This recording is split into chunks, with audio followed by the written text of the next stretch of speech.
It doesn't take a rocket scientist or a music theorist to point out that Iowa is the Knot's darkest, angriest, and heaviest work of art to date. It's typically the top pick among the maggots who have been feeding off the sinister mood of the songs for the last 18 years. The Nine were in absolute terrible shape both mentally and physically. They had more money in their bank accounts, which fueled their drug and alcohol addictions. The quickly growing level of recognition that followed the release of their debut forced them into pits of depression and anxiety, which further provoked their substance dependency. In honor of the album's 18th anniversary, here are 10 facts you may not have known. Fucking lyrics. The word fuck appears approximately 38 times throughout all of the songs on the album. Hey, we told you it was angry. All hail the GOAT.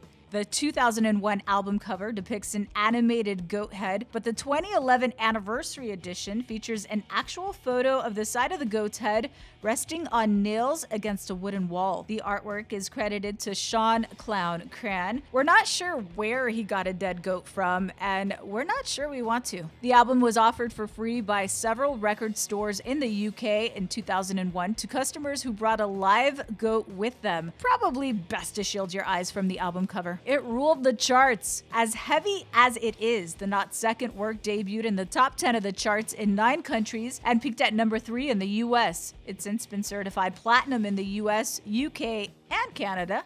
Tragedy nearly made it flop. Iowa came out August 28, 2001. While it did sell initially, tragedy struck the US when the events of 9/11 happened just a few weeks later. The country went into shock, and understandably, many people weren't focused on music. What people don't realize is that as popular as Iowa was, the album didn't sell. The album didn't sell at all after 9/11, Corey Taylor told The Ringer.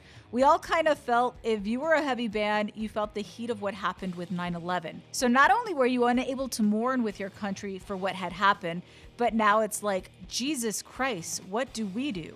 Eventually, the momentum picked back up and people even began finding solace in the catharsis the album brought them. There were 666 lucky maggots prior to its release. A few months before the album came out, Slipknot offered a 1-track CD for free for the first 666 people who went to Roadrunner's website when the contest was announced. Producer Ross Robinson was broken before production. Like, literally. Right before production was about to start, Ross Robinson endured an accident on his dirt bike and broke his back. But it didn't stop him. He channeled his physical pain into the making of the album as the band used their emotional pain. They don't call him the godfather of nu metal for nothing. Corey Taylor physically hurt himself in the studio on purpose. There are dedicated frontmen, and then there's Corey Taylor. The singer wanted to inflict pain on himself in order to deliver the most brutal, intense vocal performance that he possibly could. During the recording of the self-titled track, he undressed in the vocal booth, cut himself with a broken candle, and made himself vomit.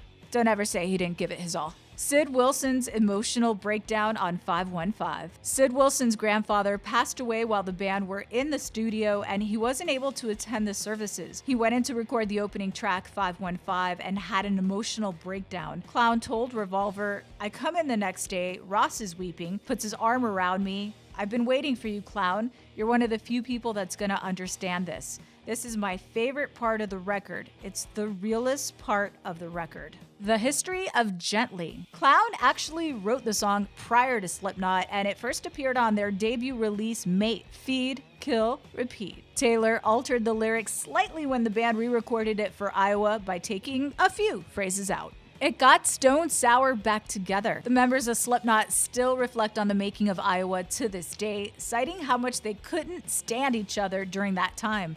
Everyone was experiencing so many different personal atrocities that they were at each other's throats. So, Corey Taylor decided to get back with Stone Sour, who had called it quits in 1997, and Jim Root joined him. There was a lot of screaming and a lot of animosity, and that's one of the big reasons we went and restarted Stone Sour. We had to get the fuck away, and I realized I had been giving up too much power, too much control. So when we did Stone Sour, I did a lot of the production and arranging, which was good for my head, but it didn't fix the problem, Taylor told Revolver. How many of these not facts did you know? Let us know in the comment section below, and don't forget to like, share, and subscribe.